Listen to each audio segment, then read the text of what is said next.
நேர்களே, தமிழக அரசியல் களம் ஒட்டுமொத்தமாக மாறியிருப்பதை நாம் பார்க்க முடிகின்றது. என்ன அப்படிங்கிற சில கேள்விகள் இங்கே உங்களுக்கு எழலாம். தமிழ்நாட்டில் திமுகவுல ஏராளமான பேர் இன்று காலை வைத்திலிங்கம், ஒரத்தநாடு அதாவது முக்குளத்தோர் வாக்கு வங்கியின் மிக முக்கியமாக ஓபிஎஸ்ஸினுடைய மனசாட்சியாக இருந்த மூத்த தலைவர் ஐயா வைத்திலிங்கம் அவர்களும் கூட திமுகவில் இணைந்திருக்கிறார். விக்கெட் காலி. மனோஜ் பாண்டியன் திமுகவிலே இணைந்திருக்கிறார். தங்க தமிழ்செல்வன் திமுகவிலே ஏற்கனவே இணைந்து போனார். வெள்ளமண்டி நடராஜனுடைய செய்தி இதுவரை வரவில்லை. ஏற்கனவே மனோஜ் பாண்டியன், கவுண்டர் பெல்ட்ல செங்கோட்டையன், இப்படி எல்லோரும் திமுகவில் இணைவதற்கான காரணம் கட்சியை கிளியை வளர்த்து குரங்கு கையில் பிடித்த கதையா?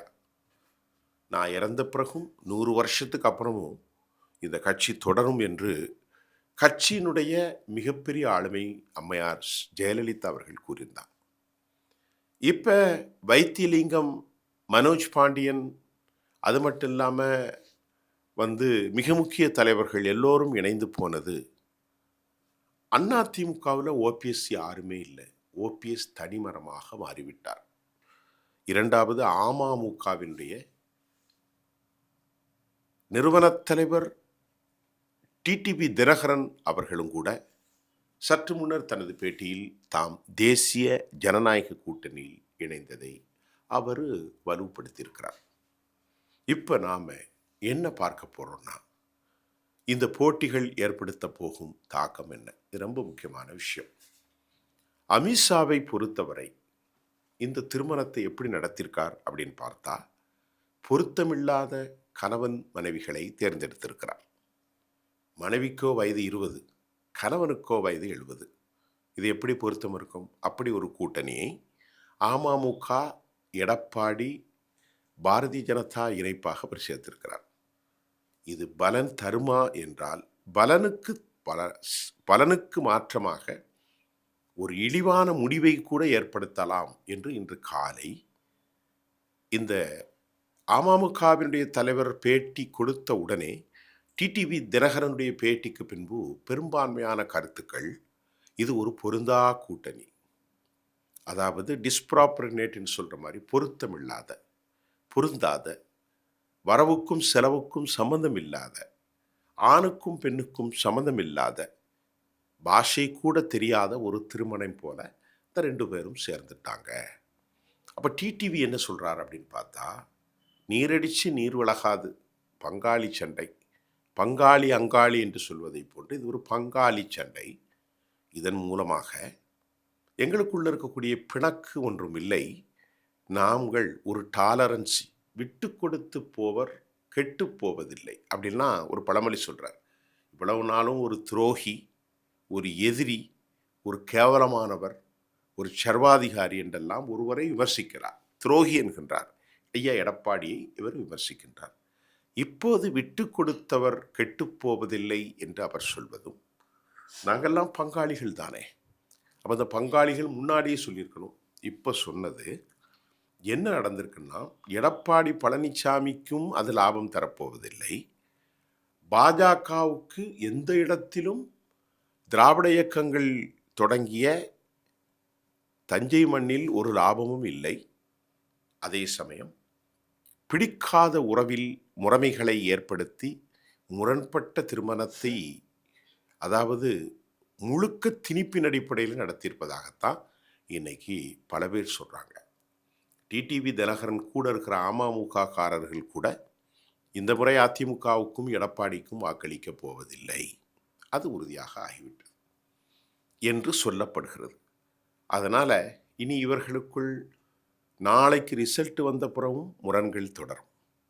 பிஜேபியினுடைய அழுத்தத்துக்கெல்லாம் காய நகட்டினா அது வெளிநாட்டில், வெளியூரில் சரி, தமிழ்நாட்டில் சரி வராது. அது பீகாரில் அந்த ஃபார்மாலிட்டி ஒர்க் அவுட் ஆகலாம், மகாராஷ்டிராவில் ஒர்க் அவுட் ஆகலாம், ஜார்க்கண்ட், அதை போன்று மற்ற ஊர்கள், இமாச்சல பிரதேஷ், பீகார், உத்தரப்பிரதேஷ், உத்தராஞ்சல், மத்திய பிரதேஷ், ராஜஸ்தான், இங்கெல்லாம் ஒர்க் அவுட் ஆகலாம்.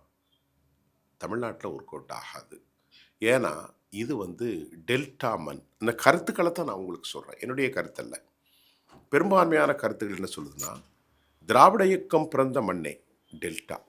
இன்னைக்கு இருக்கக்கூடிய வைத்தியலிங்கத்துக்கு முன்பு அன்றைக்கு இருந்திருக்கக்கூடிய எஸ்டி சோமசுந்தரன், எல்ஜி போன்ற மாபெரும் தலைவர்கள், இன்றைக்கு இருக்கக்கூடிய ஒரு மாபெரும் தலைவர்கள் எல்லாம் தோன்றி தந்தை பெரியார், திராவிட இயக்கம் இப்படியெல்லாம் கொண்டு வந்த ஒரு மாபெரும் மண் தஞ்சை டெல்டா. இங்கே பாஜகவுக்கு எந்த வழியும் இல்லை. ஒன்று அதிமுக, இல்லை என்றால் திமுக. இன்று வரை தஞ்சை, டெல்டா, திருவாரூர் இந்த பகுதிகளில் மிக அதிகமாக கோலாட்சி கொண்டிருப்பது திராவிட இயக்கம்தான்.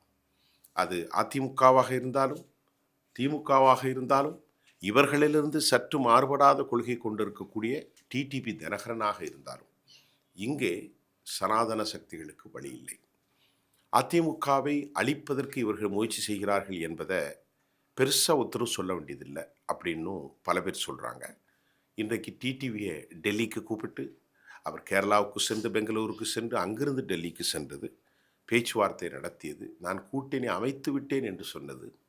இப்போ அதிகாரத்தின் மூலம் ஒருவர்களை பணைய வைக்கலாம் என்பது தமிழ்நாட்டு மக்கள் ஏற்றுக்கொள்வார்களா என்கின்ற பல கேள்விகள் எழுகின்றது.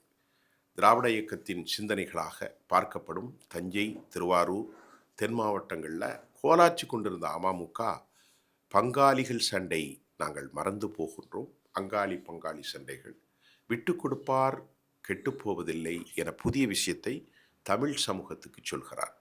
தமிழர்களுக்கு விட்டு கொடுக்கவும் செய்ய தெரியும், அதே மாதிரி முரண் பிடித்து தன் உரிமைகளுக்காக போராடவும் தெரியும். இன்று காலை திரு டிடிவி தினகரன் அவர்கள் தமது பேட்டியினூடே தமிழ் ஊடகங்களுக்கு அவர் வழங்கிய செவியில் விட்டு கொடுப்பார் கெட்டுப்போவதில்லை என்றும், பங்காளிகளுக்குள் இருக்கும் இந்த பங்காளி சண்டைகளால் நாங்கள் கொண்டு விட்டுத்தான் போக வேண்டும் என்று தன்னைத்தான் சமாதானம் செய்து கொள்வதும், நீரடித்து நீர் விலகுவதில்லை என்று அவர் சொல்வதும் அவருக்கு நல்லதாக இருக்கலாம். அமித்ஷாவுக்கு அது சரியாக கூட இருக்கலாம். பாஜகவுக்கு நாளை 23ஆம் தேதி மதுராந்தக கூட்டத்திற்கு தலைகளை எண்ணுவதற்கு சரியாக இருக்கலாம். ஏற்கனவே எண்ணப்பட்ட தலைகளாக அன்புமணி இருக்கிறார், ஜான் பாண்டியன் இருக்கிறார், முதலியாருடைய சண்முகம் ஏசிஎஸ் இருக்கிறார், பாரிவேந்தர் ஐஜேகவன் இருக்கிறார், இப்பொழுது டிடிவியும் இருக்க போகிறார். அவ்வளவுதான். ஆனால் அது வாக்குச்சீட்டை என்கின்ற போது எந்த அளவிற்கு பலன் தரப்போகின்றது? அது $1000 மில்லியன் கேள்விதான். ஆகவே இன்று காலை வைத்தியலிங்கம், மனோஜ் பாண்டியன், செங்கோட்டையன் போன்ற மாபெரும் தலைவர்கள், வெள்ளமண்டி நடராசனை குறித்து இதுவரை தகவல் இல்லை, இவர்கள் அனைவரும் இணைந்திருப்பது ஒரு மிக முக்கியமான திமுகவின் பலம் தருமா என்றால் பெரிய பலம் ஒன்றும் திமுகவுக்கு தேவையில்லை. ஏனென்றால் அவர்கள் பலத்தோடு தான் இருக்கிறார்கள். வட மாவட்டங்களில் மிகப்பெரிய பலத்தோடு இருக்கிறார்கள். தஞ்சை டெல்டாவில் திருப்பி கேட்டால் நேற்று வந்த தகவல் கொங்கு மண்டலத்திலும் கூட 10க்கு 7 அவர்கள் வெற்றி பெறுவார்கள் என்று தான் சொல்லப்படுகிறது. ஆகவே வைத்தியலிங்கம் அங்கு சேர்ந்து ஒன்றும் திமுகவுக்கு பலம் இல்லை, அவருக்குத்தான் பலம். அவருக்கு உரத்தநாடு இந்த முறை கிடைக்காது. அதை போன்று வேறொரு தொகுதி ஒதுக்கப்படலாம் என்ற செய்திகளும் சற்று ஒரு சில மணித்துளிகளுக்கு முன்பு நம்மை அடைந்திருக்கிறது. ஆகவே இவற்றில் இழந்து போவர்கள் யார் என்று தேர்தலுக்கு பின்புதான் நமக்கு தெரியும். அதுவரை இன்றைய காலை கிடைத்த செய்திகளோடு நான் உங்களை மீண்டும் சந்திக்கின்றேன். நன்றி.